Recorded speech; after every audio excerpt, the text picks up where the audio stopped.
I am really, really perplexed.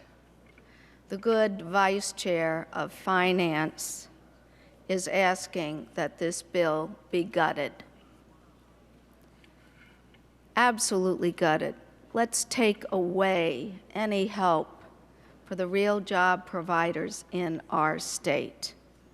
The very ones that she is talking about, whose families right now are in distress over either having lost a job or on the brink of perhaps losing a job.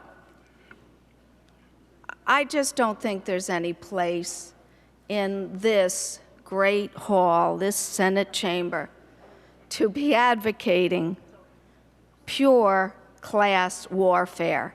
And that's what I heard. In eliminating the small business credit, one is reminded that the revenues in this state have been falling precipitously. The governor couldn't even ignore this when she said, and I quote, "We've got a drop in revenues that is breathtaking." Well, why? Because people are unemployed and businesses are closing their doors all over our communities.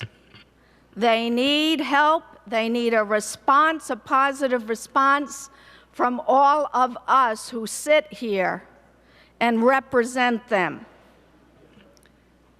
Of course, when the film credits were passed, without hardly any discussion of the fact that they could have a potential substantial impact on the budget. Now $100 million is a consensus figure. I see very few of my colleagues standing up and saying, well, let's take a look at that $100 million rebate giveaway. That could more than be utilized to help a broad base of thousands of small businesses stay afloat. No, your arguments don't hold any water. I wish they did, because then I think it's appropriate to stand up and argue against a bill. But to argue against our small businesses today when they are suffering the way they are, not only is impractical, it really is incredible. And I do wish that my comments could be put in the journal, because I think it's a substantial difference that we're facing today. And let me end. We worked with Treasury. The initial hope was to bring this bill down, allow it to be phased out up through $210,000 for compensation of a business person who provides jobs in this state, and reduce that cliff.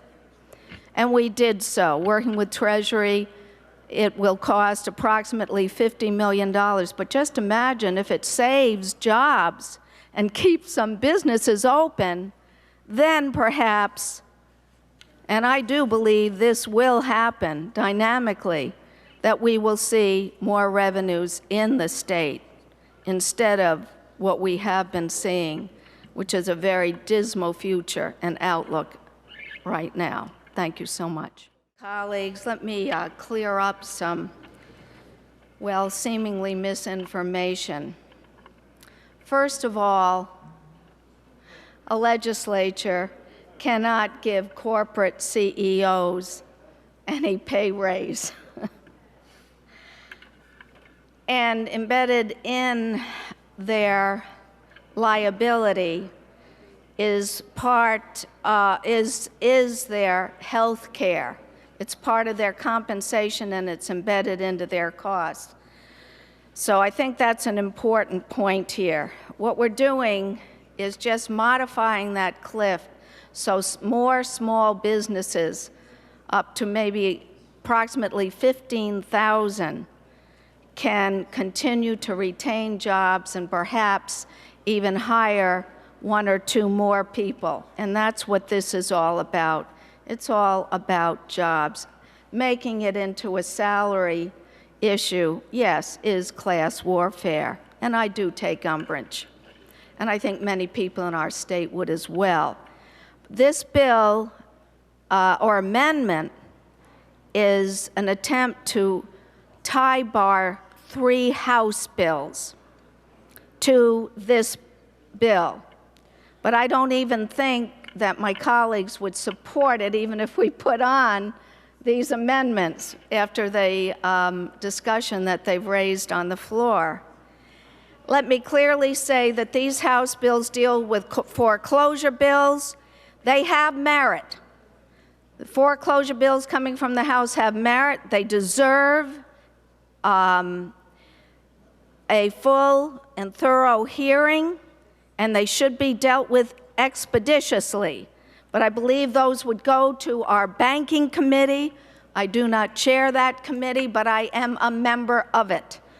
And I am sure we will be taking them up shortly. But I would say that we need not to tie bar them to this bill. They should stand on their own merit. And I would ask that you defeat this amendment number 2. Thank you. Senate colleagues, this is not really an issue of officer compensation. It is an issue of when they go over that 180,000 threshold, they then are kicked into the full Michigan business tax. So they lose a slight favorable, helpful, lower rate that helps them retain jobs and stay in business. We're hearing from them, and they are saying, we're going to have to close our doors, or we're going to let more people go. So the idea is not to in any way deal with the compensation alone. It's the effect of trying to expand the small business credit, the alternative business tax that is within the Michigan business tax, to save jobs,